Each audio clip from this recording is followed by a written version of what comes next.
4 et je choisis ici E6, la défense française.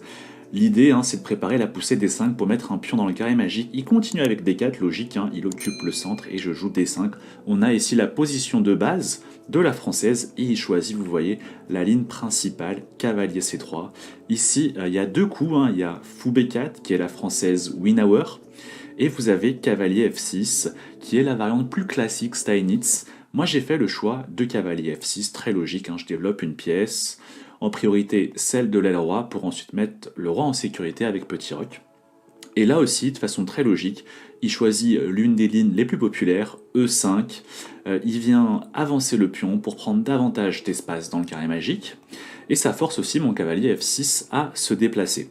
Donc je le mets en D7. Et il continue ici avec F4. Bon, F4, ça peut surprendre, parce qu'en général, je vous dis ne pas toucher au pion FGH pour pas affaiblir le futur petit roc. Mais là, il s'avère que, en réalité, bon, concrètement, il n'y a pas vraiment de pièces noires qui peuvent attaquer le roi blanc, et F4, ça a quand même pas mal d'utilité. Le truc, c'est que si on jouait un coup plus naturel comme cavalier F3, souvent, on va se prendre C5, le pion C va s'échanger contre le pion D4, et tout d'un coup, on a beaucoup de lignes où le pion E5 devient très fragile parce qu'aucun collègue pion ne vient le défendre. Donc F4, c'est un moyen de pallier cela, et en plus ça vient renforcer la domination en termes d'espace des blancs au niveau du centre et de l'aile roi. Donc assez logique F4, et moi ici je continue avec C5. C'est un coup ici très classique et important dans la française, je vous rappelle, quand vous faites face à une chaîne de pions, il ne faut pas l'attaquer avec des pièces, mais il faut l'attaquer avec des pions. Si par exemple je fais cavalier C6, l'inconvénient c'est que avec un cavalier qui vaut 3 de points, c'est beaucoup trop de valeur pour venir attaquer un pion qui vaut que 1. Donc très souvent, je ne vais pas pouvoir le manger parce que je vais juste perdre une pièce. Donc c'est pour ça que, en général, pour attaquer un pion, vous l'attaquez aussi avec un pion. Et de préférence, vous venez toujours attaquer la base de la chaîne. Ici, c'est le pion D4 parce que c'est là où la chaîne est la plus fragile, vu qu'à la base de la chaîne, le pion qui est à la base n'est pas défendu par un autre pion. Et aussi le problème de si je fais cavalier C6, c'est que ma dame D8 manque cruellement de cases, mes pièces ont du mal à se développer, elles se gênent entre elles. Donc C5, c'est aussi un moyen de prendre de l'espace. Ok, donc C5, il continue avec cavalier F3, très logique, il développe ses pièces. Et moi aussi je fais de même, cavalier C6, et il continue avec fou E3. Il vient développer une pièce et également renforcer son contrôle de la case D4, où on sent déjà qu'il y a une tension entre ici les deux pions, D4 et C5. Je continue avec fou E7, très logique. Je développe mes pièges, je prépare la mise en sécurité du roi avec petit roc. Et ici, mon adversaire qui continue avec dame D2. Alors, on peut se demander pourquoi pas juste fou E2 et petit roc. Il s'avère que dans ces lignes de la française, et c'est un peu comme par exemple la partie très connue de Firouzja où il a fait le roc à la main, vous avez beaucoup de parties où en fait, il vaut mieux pas trop donner l'adresse de votre roi trop tôt. Et là, dame D2, c'est typiquement dans ce genre de situation où on préfère garder le flou sur où est-ce que notre roi va aller. Et en fait, quand il joue dame D2, il me dit à moi, peut-être que je vais faire grand roc, mais attention, peut-être que je vais faire petit roc. Et du coup, moi, en tant que noir, c'est difficile pour moi d'avoir de la visibilité sur où sera son roi. Et du coup, c'est difficile de savoir quel plan adopter, parce que je ne sais pas à l'avance si son roi va aller à l'aile roi ou à l'aile dame. Donc dame D2, c'est typiquement ça. C'est garder le flou sur où mettre le roi, pour gêner les plans adverses, pour lui donner peu de visibilité. Mais attention, ça c'est plutôt un truc d'expert. Pour ceux qui débutent, je vous le recommande plutôt de ne pas faire ça, de mettre le plus tôt votre roi à l'abri et de préférence avec petit roc. Ok, donc moi ici, je continue avec A6, assez logique. J'ai comme toujours dans la française, on a un problème avec le fou C8, c'est le mauvais fou de la française. Pourquoi ? Parce que il est de la même couleur que ma chaîne de pions et il est derrière la chaîne de pions. Donc il est totalement passif, bloqué par mes propres pions. Donc il faut que je trouve une solution pour le fou C8 et ça peut souvent passer par libérer la case B7 pour faire fou B7. Donc je fais A6 pour jouer B5, donc ça va permettre fou B7 potentiellement, et aussi de manière générale, je vais chercher à prendre ici un peu d'espace à l'aile dame. Et aussi, si j'arrive à prendre beaucoup d'espace, un plan très thématique dans la française, c'est par exemple A6, B5, B4, A5, et tout d'un coup, je peux avoir fou C8, A6.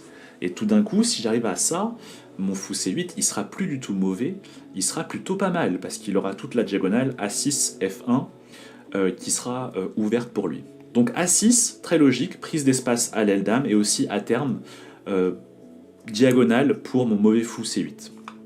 Ok, sur A6 ici, mon adversaire fait un coup qui est assez atypique, il joue A3, alors c'est surtout la volonté de sortir des sentiers battus, mais A3 c'est aussi un coup prophylactique par rapport à mon B5. Le truc c'est que si là par exemple vous voyez je fais B5, en fait mon adversaire il aurait continué avec D prend C5. Si je fais cavalier prend C5, maintenant grâce à A3, il a B4. Et ça force mon cavalier C5 à revenir sur une case passive en D7. De même, si sur D prend C5, je fais fou prend C5, il peut faire fou prend C5, cavalier prend C5, et encore une fois, B4. Ça force le cavalier C5 à revenir en D7. Et aussi, il y a une autre raison pour laquelle ici B4 est très fort, c'est que ça vient jouer contre mon mauvais fou C8. En fait, mon adversaire ici, en mettant ses pions sur case noire, il fixe mes pions à moi de l'aile dame sur case blanche, et donc il enterre davantage mon fou C8. Donc c'est aussi ça la raison. Donc voilà, A3 prophylaxie contre B5, du coup je le joue pas. Et comme je le vois qu'il joue assez vite, je me dis bon, peut-être qu'il y a une préparation, je vais jouer un coup pour être sûr que je le sors un peu des lignes qu'il connaît par cœur. Ici je joue le choix de tour B8, c'est juste que ça va peut-être venir aider après ma poussée à l'aile dame avec B5, B4, mais c'est pas forcément un coup idéal, c'est plutôt on va dire psychologique et lié à la partie pour éviter une préparation. Ici j'aurais très bien pu faire juste petit roc pour mettre mon roi à l'abri. Ok, mais je continue avec tour B8, et il continue le grand maître Bernatsky avec fou D3, très logique, il développe ses pièces, il prépare petit roc pour mettre à l'abri le roi. Et donc moi je continue mon plan de jouer B5. Voilà, pour prendre de l'espace à l'aile dame, et il continue avec petit roc. Il met en sécurité son roi, et je fais de même aussi avec petit roc. Et là mon adversaire il fait encore un coup prophylactique. Donc les coups prophylactiques c'est souvent la marque de fabrique des grands maîtres, parce que bon, comme ils sont très très forts, ils arrivent à anticiper ce que veut faire l'autre en avance et à le parer. Ici, c'est un coup assez typique en termes de prophylaxie, il a joué roi H1. Pourquoi roi H1 ? Bon, c'est une façon aussi un peu psychologiquement de me redonner le trait et de me dire bon, qu'est-ce que tu veux faire avec les noirs ? Mais aussi roi H1, c'est un coup assez multifonction. Il y a souvent des problèmes ici sur la diagonale G1 A7, tout simplement parce qu'il a bougé son pion F2 en F4, donc il peut y avoir des thèmes à base de dame B6, et je peux venir dire coucou à son roi en G1. Ça peut être dangereux, il peut y avoir des thèmes tactiques. Donc en jouant roi H1, il se retire de ces thèmes tactiques sur la diagonale G1 A7. Et puis aussi, le centre est fermé. Potentiellement, moi je vais jouer à l'aile dame, et lui il va jouer à l'aile roi. Et donc finalement, roi H1, c'est un moyen potentiellement de préparer une poussée à l'aile roi avec un coup comme G4 suivi de tour G1. Donc un coup assez multifonction, roi H1. Ok, et ici, il me faut un plan, mais c'est déjà pas facile pour moi. En fait, je me suis dit, bon, qu'est-ce que je fais ? Il faut que je prépare une poussée de pions, parce que je manque terriblement d'espace. Logique, hein, il a 2 pions dans le carré magique, et moi un seul. Mais regardons un peu quelle poussée de pions j'ai à ma disposition. Si je fais une poussée comme F6 ou F5, le problème c'est peut-être qu'il va prendre. Et il va avoir une case magnifique en E5 pour son cavalier. J'aurai un pion E6 arriéré sur une colonne semi-ouverte pour lui. Donc des tours vont pouvoir venir et attaquer mon pion E6. Pas génial en termes de structure de pion et en termes aussi de cases que je donne à mon adversaire.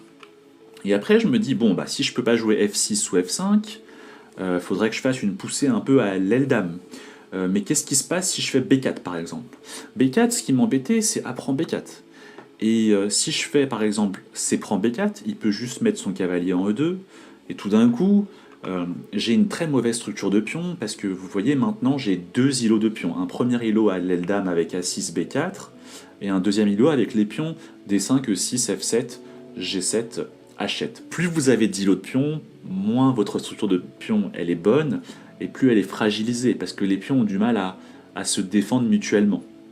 Et ici c'est le cas, vous avez par exemple le pion A6 qui est terriblement fragile, attaqué par le fou D3 et la tour A1, et en plus il est sur cette colonne semi-ouverte. Et donc voilà, il est très très dur à défendre alors que l'adversaire, il peut facilement l'attaquer. Donc ça n'allait pas non plus B4. Et du coup, je me suis dit, bon, est-ce que je peux jouer A5 ? Ah non, je peux pas jouer A5 parce qu'en fait, j'aurais du coup le pion B5 qui est attaqué 2 fois et que je défends qu'une fois, donc je perds le pion B5. Il peut faire par exemple fou prend B5. Donc finalement, la solution que j'ai trouvée, c'est de me dire, bon, j'ai envie de jouer A5, B4 pour prendre davantage d'espace à l'aile dame, commencer à développer un peu de contre-jeu à l'aile dame, mais le problème apparemment quand je joue A5, c'est que B5 tombe. Donc j'ai trouvé un moyen indirect de défendre B5 et ainsi pouvoir jouer A5 après, c'est de pousser C4. C4, j'attaque le fou, et donc ça force fou E2, et après je continue avec A5. Et là l'avantage c'est que du coup le pion B5 n'est plus attaqué 2 fois, donc il n'est pas en prise, et prochain coup je commence à faire B4, et la marée de pions commence à arriver sur l'aile dame. Donc c'était mon plan. Et aussi, ce que j'aimais beaucoup dans C4, c'est que son fou, il est quand même bien positionné ici sur cette diagonale B1 H7. Potentiellement, il attaque mon roi à terme. Donc j'étais vraiment content de le forcer à aller sur une position un peu plus passive en E2. Mais en même temps, j'ai beaucoup hésité avant de jouer C4, parce que c'est une décision stratégique majeure. Pourquoi ? Parce qu'en fait, en jouant C4, je ferme définitivement le centre. Parce que quand le pion est en C5, ça veut dire qu'à tout moment, j'ai la possibilité de jouer C prend D4, d'ouvrir le centre. Et la possibilité d'ouvrir le centre, c'est quelque chose qui est très important. Parce que ça veut dire à votre adversaire, enfin vous dites à votre adversaire, si tu commences à un peu déconner à l'aile dame ou à l'aile roi, attention, je vais pouvoir te contrer au centre. Là, en jouant C4, je perds cette possibilité à l'avenir d'ouvrir le centre. Et donc ça veut dire que le centre va rester fermé très longtemps. Et si le centre reste fermé très longtemps, ça veut dire que le jeu va basculer sur les ailes. Et donc moi, clairement, je vais attaquer à l'aile dame, mais lui, clairement, il va attaquer à l'aile roi. Et la question du coup, c'est est-ce que je serai plus rapide à l'aile dame ? Ça se trouve, il sera plus rapide à l'aile roi et il va me mater avant même que j'ai fait quelque chose à l'aile dame. Et donc ça devient vraiment une course à partir du moment où je joue C4. Et donc voilà, il faut en avoir conscience. C4, c'est une grosse décision stratégique.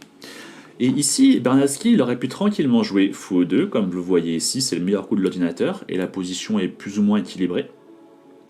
Mais il fait un choix assez radical, il fait fou prend H7. Alors fou prend H7, c'est quelque chose qui est assez thématique en général, quand vous attaquez un petit roc, parce que l'idée c'est souvent qu'après roi prend H7, vous allez faire K et G5, le roi devra aller en G8, puis vous allez ramener une dame en H5 et menacer dame H7 mat. Sauf que là, il n'y a pas vraiment les ingrédients. Parce que c'est quoi le problème ? Sur K et G5 qu'il a fait, j'ai fait roi G8, et déjà la dame elle est en D2, elle n'est pas en D1. Donc il a du mal déjà à ramener sa dame colonne H pour menacer dame H7. Ensuite il y a un autre problème, c'est qu'à tout moment, si vraiment je sens qu'il y a une menace de dame H7 mat, à tout moment je vais pouvoir donner mon fou 7 contre le cavalier G5. Et donc il n'y aura plus du tout de menace de mat. Donc c'était vachement ambitieux ce qu'il a fait. Et là, selon l'ordinateur, je suis déjà gagnant à moins 2 et quelques. Mais en même temps, regardons un peu comment il a continué. Donc il fait dame F2, donc son idée c'est dame H4 pour menacer ensuite dame H7 mat. Et moi je commence à me dire, ok, c'est vrai que j'ai une pièce de plus, mais comment je continue concrètement ? Et je commençais à regarder des lignes où je continue mon attaque à l'aile dame, par exemple avec A5, et là il continue avec dame H4, donc il menace dame H7. Donc je suis obligé de faire fou prend G5 pour éliminer ce cavalier, comme ça il n'aura plus de dame H7, parce que la dame ne sera plus défendue par le cavalier G5, donc je fais fou prend G5, mais du coup il fait F prend G5, et le pion G5 est un peu embêtant, ça peut être une pièce d'attaque, et à terme il peut avoir des G6. Tout d'un coup la tour F, elle a sa colonne semi-ouverte, elle peut aussi participer à l'attaque plus tard. Et puis il y a aussi des histoires de tour F3 et tour H3, et tout d'un coup il va menacer des dames H7, ou des dames H8 mat. Ça me semblait pas super clair. Mais l'ordinateur, lui, il est très calme, de toute façon il n'a pas d'émotion, et voilà, il trouve qu'ici, le seul coup qu'il gagne tranquillement, c'est cavalier E7. Mais bon, pour un humain, pas forcément simple de garder ce sang-froid, et de se dire, bon, voilà, je joue ça, et puis il n'y a plus rien. Parce que, bon, il y a quand même des ingrédients qui font un peu peur ici. Tour F3, tour H3 notamment, ça fait vachement peur. Mais sur cavalier E7, par exemple, si j'avais continué avec tour F3, ici, l'ordinateur nous dit tout simplement cavalier F5. Et après, si on continue avec dame H5, par exemple, tout simplement G6. Et du coup, en fait, j'arrive pas à garder ma dame sur la colonne H pour avoir la batterie avec tour H3. Je suis obligé de reculer, par exemple, en G4. Si je recule en H3, le problème, c'est que j'occupe la place de la tour F3. Et donc, je vais en G4. Et l'ordinateur, tranquillement, il continue avec B4. Enfin bref, beaucoup de sang-froid de la part de l'ordinateur, mais vous voyez, c'est un trou de souris quand même pour bien défendre. Et donc moi, j'ai fait une défense qui est moins bonne, un peu plus humaine, un peu moins stressante aussi, parce que je suis sûr de ne pas me faire mater. Et c'est souvent une façon de défendre qui est intéressante quand vous avez du matériel en plus, c'est de rendre le matériel. Ici, je fais le choix de faire cavalier D prend E5. Parce qu'en fait, qu'est-ce que j'avais en tête? Je me suis dit, cavalier D prend E5, bah, il peut pas faire F prend E5, parce qu'il y aurait le cavalier G5 qui serait en l'air, donc il doit faire D prend E5. Et après, je continue avec encore cavalier prend E5, donc c'est la partie. Et donc je me suis dit ici, bon, s'il prend en E5, je récupère le cavalier en G5. Et s'il prend pas le cavalier, bah quand même, j'aurais rendu une pièce, mais comme j'avais déjà une pièce de plus, ça va. Et au final, bah là c'est quand même pas mal, j'ai la paire de fous, et comme j'ai enlevé ces pions du centre, la position va potentiellement s'ouvrir, ce qui sera vraiment excellent pour un paire de fous. Et en plus, auparavant, il avait beaucoup plus d'espace grâce à ces deux pions dans le carré magique, mais là, je viens de les faire disparaître. Et tout d'un coup, finalement, c'est moi qui a limite plus d'espace. Et peut-être qu'à terme, les noirs, ils vont commencer à balancer leurs pions du centre pour avoir une majorité au centre. Et prendre davantage d'espace sur le centre. Et donc là, vous voyez, c'est un exemple de jeu non matérialiste. En gros, déjà j'avais du matériel en plus, donc c'était une raison supplémentaire pour pouvoir le rendre sans stress. Mais ici, j'ai fait un petit transfert de valeur entre différents éléments aux échecs. J'ai donné du matériel, donc je donne mon cavalier D7. Je donne du matériel, mais en échange, je viens gagner de l'espace, parce que je fais disparaître ces pions du centre, et aussi, je viens potentiellement améliorer l'activité de mes pièces. Auparavant, j'avais un cavalier D7 et un cavalier C6 qui étaient un peu spectateurs de la partie, parce que cette muraille de pions empêche mes cavaliers de s'exprimer.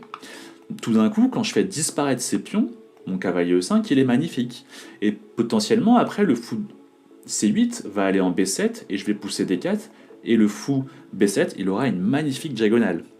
Bref, ici, vous voyez, exemple de jeu non matérialiste, je donne du matériel, mais je viens gagner en espace et en activité de pièces.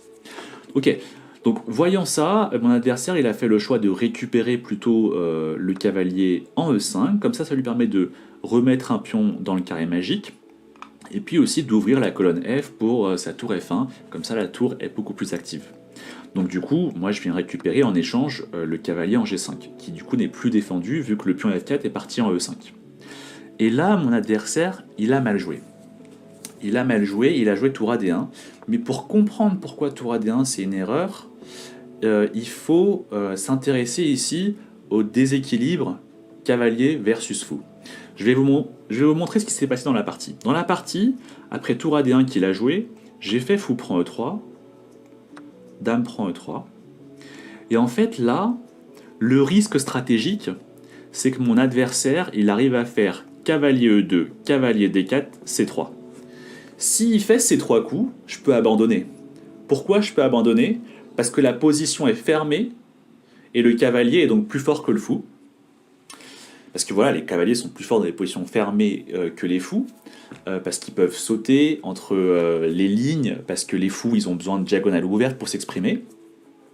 Donc il y a ça, et aussi une autre raison de pourquoi cavalier E2, cavalier D4, C3, c'est une grosse menace, c'est que s'il arrive à faire ça, après ça va définitivement fixer l'ensemble de mes pions sur leur case blanche, et en fait, il aura créé une prison pour mon fou C8 qui ne pourra plus jamais s'échapper de cette prison. Parce que j'ai juste pas de coup de pion pour ouvrir des diagonales. Et le problème, c'est que ma seule poussée qui est F6, bah, peut-être qu'avec ces tours qui sont là, je vais pas pouvoir les faire. Je vais pas pouvoir la faire, la poussée F6, parce que mon roi G8 sera trop faible après. Il va ouvrir toutes les lignes sur mon roi. Donc c'est ça le grand danger stratégique. Et tour AD1, en fait, le problème, c'est que ça me permet de faire fou prend E3, dame prend E3, et j'ai juste le temps, là vous voyez, c'est l'un des meilleurs coups que propose l'ordinateur, j'ai juste le temps de faire F6. Et c'est ultra important que j'échange ce pion E5, parce que ensuite ça va pouvoir libérer mes pièces, et ça va lui empêcher de faire la prison, cavalier E2, K et D4, C3, et d'avoir ensuite mon fou C8 qui sera enterré. Parce que du coup je vais réussir à ouvrir sur les colonnes F et E. Et en fait, quand on sait ça et quand on sait la menace stratégique qu'il pouvait faire pour avoir une position où son cavalier domine totalement mon fou C8, bah en fait le bon coup, on le comprend mieux. Ici le bon coup c'était fou C5. Fou C5, et l'idée c'est que ça peut sembler bizarre en fait. Parce que en fait, l'idée sur fou C5, c'est sur fou E7, on va prendre et dame prend. Et du coup, on a du mal à comprendre parce qu'on se dit, bah attends, c'est bizarre. Ton adversaire grand maître, il a joué tour AD1. Toi, tu as échangé en E3 et dame prend E3. Donc vous avez échangé les fous. Et ici, tu nous dis que le bon coup, c'est fou C5, fou E7, fou prend E7, dame prend E7, et tu échanges aussi les fous. En fait, tu as la même position, sauf que tu as la tour en A1 au lieu de l'avoir en D1. Donc a priori, ce qu'a joué le grand maître, ça a l'air plus fort, vu que c'est la même position, mais il y a la tour en D1, donc des pièces plus actives. Bah en fait, il s'avère que non. Il s'avère que non, pourquoi ? Parce que, comme je vous l'ai dit, quand il fait tour AD1, moi j'ai pu faire fou prend E3, dame prend E3, et bim, je fais F6, juste à temps, j'échange un peu des pions pour pas ensuite me faire enfermer par KD2, KD4, C3 et ne plus avoir de perspective pour mon fou C8. J'ai F6, c'est ça qui change tout. Et en fait, si mon adversaire il n'avait pas joué de tour AD1, mais il avait joué fou C5, bah la différence, c'est que là, bon déjà je suis obligé de faire fou E7, parce que sur tour E8, il y a dame prend F7. Et en fait la différence sur fou E7, c'est que maintenant, il peut faire fou prend E7, dame prend E7, et un coup très très important ici, vous voyez, de très très loin c'est le meilleur coup. Ici le coup c'est dame G3. Ultra important. Pourquoi c'est ultra important ? Parce que c'est un coup prophylactique et ça permet d'empêcher F6. Et à partir du moment où j'arrive pas à jouer F6, le risque potentiel c'est cavalier E2, K et D4, C3, et ça y est, j'ai une pièce de moins, mon fou C8 ne jouera plus jamais. Et pourquoi ça empêche F6 en fait ? Parce qu'en fait là, la dame G3, elle attaque en rayon X la tour B8. Donc je peux plus jouer F6, parce que si je joue F6, E prend F6, et après dame, tour prend F6, dame prend B8. Donc c'est fini. Je peux pas jouer F6. Et si je joue trop mou, imaginons que je joue des coups un peu débiles comme fou D7, et bah vous voyez tout de suite l'ordinateur s'affole, cavalier E2, et je continue par exemple avec, je sais pas, fou C6, K D4, et par exemple fou B7, et C3. Et ça y est, la prison a pris forme. Domination totale du cavalier par rapport au fou, position totalement fermée. Et en fait, il a tout bloqué mes pions sur case blanche. Les pions ne peuvent plus bouger. Je peux pas jouer F6. Ça y est, le fou B7 est enterré à vie. J'ai une pièce de moins, en fait. Et donc c'était ça le truc. Hein.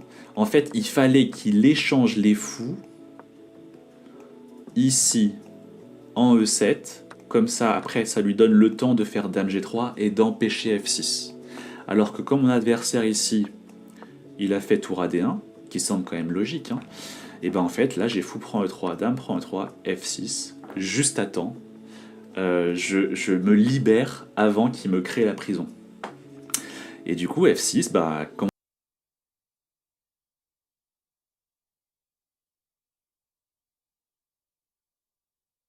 pièce pour commencer à attaquer potentiellement mon roi, parce que c'est vrai que F6, ça affaiblit potentiellement mon roi. Pourquoi il n'a pas pris en F6 ? Bah, comme je vous l'ai dit, s'il prend en F6, moi je prends, il reprend par exemple, et je reprends. Et là, en fait, potentiellement après, je vais commencer à pouvoir pousser mes pions et libérer mon fou C8. Et du coup, je serai plus du tout dans la prison. Et il n'a pas le temps, vous voyez ici, par exemple, de faire KIE2, parce qu'il y aurait par exemple le pion en B2 qui est en prise. Donc ça, déjà, soulagement, je me libère, mais mon adversaire, il me dit, bon, ok, t'as joué F6, t'es content, tu vas potentiellement te libérer, ton fou C8, il va peut-être un jour jouer, mais le problème, c'est que peut-être que ça affaiblit ton roi. Comme je vous l'ai dit, en général, on ne touche pas au pion FGH. Et c'est ce sur quoi mon adversaire va miser. Il fait KG4. Il profite en fait du fait que mon pion ne puisse pas manger le cavalier, parce qu'il y aurait la tour D1 qui mangerait la dame D8, et il me dit, attention, j'arrive, je ramène des pièces sur ton roi, maintenant potentiellement E prend F6 qui va arriver, vu que F6 je le défends par le cavalier E4 maintenant, et ça se trouve, tu vas te faire mater. Et là, je trouve le meilleur coup, juste à temps, je joue Dame B6. Dame B6, pourquoi ? Parce que, en fait, il y a plusieurs raisons. Je me libère du vis-à-vis avec la tour D1. Donc déjà, je commence à menacer D prend E4 pour de vrai. Ensuite, je propose un échange de dames. C'est souvent une bonne idée, quand votre roi est plus faible, de proposer l'échange de dames. Surtout qu'ici, je vous rappelle que j'ai un pion de plus. Donc s'il échange les dames, il aura plus de contre-jeu sur mon roi, et moi j'aurai une finale avec un pion de plus. Donc ici, le truc c'est que s'il bouge sa dame ailleurs, par exemple en G3, bah il perd le cavalier en E4, parce qu'il n'y a plus de dame en D8 attaquée par la tour D1. En même temps, il ne veut pas échanger les dames, parce que comme je vous l'ai dit, la finale est meilleure pour moi. Ici, vous voyez l'évaluation, c'est déjà moins 2.6. Donc finalement, il faudrait qu'il trouve un moyen de à la fois refuser l'échange de dames, et aussi de ne pas perdre le cavalier E4. Donc ici, le seul coup, vous voyez, est de loin, c'est cavalier C5. Et si on fait roi H3, il y a dame F3, échec, roi H4, puis tour H6, échec, puis roi G5, puis dame F5, échec et mat. Donc ici, fou prend G2, je suis hyper content, c'est la partie. Et ça, c'est assez thématique. Si vous voulez, souvent, quand vous allez attaquer un roi, donc le roi, il sera protégé sous la forme d'un roc avec des petits pions devant qui vont l'aider à sa défense. Et très souvent, vous allez procéder en vis-à-vis avec le roi G1, ça peut être très dangereux pour lui. Mais ça lui donne le perpétuel, malheureusement. C'est pour ça que j'aurais plutôt dû faire un coup comme tour F8. Comme ça, il n'a pas le perpétuel qu'il y a dans la partie. Et puis, mine de rien, la position, elle est gagnante.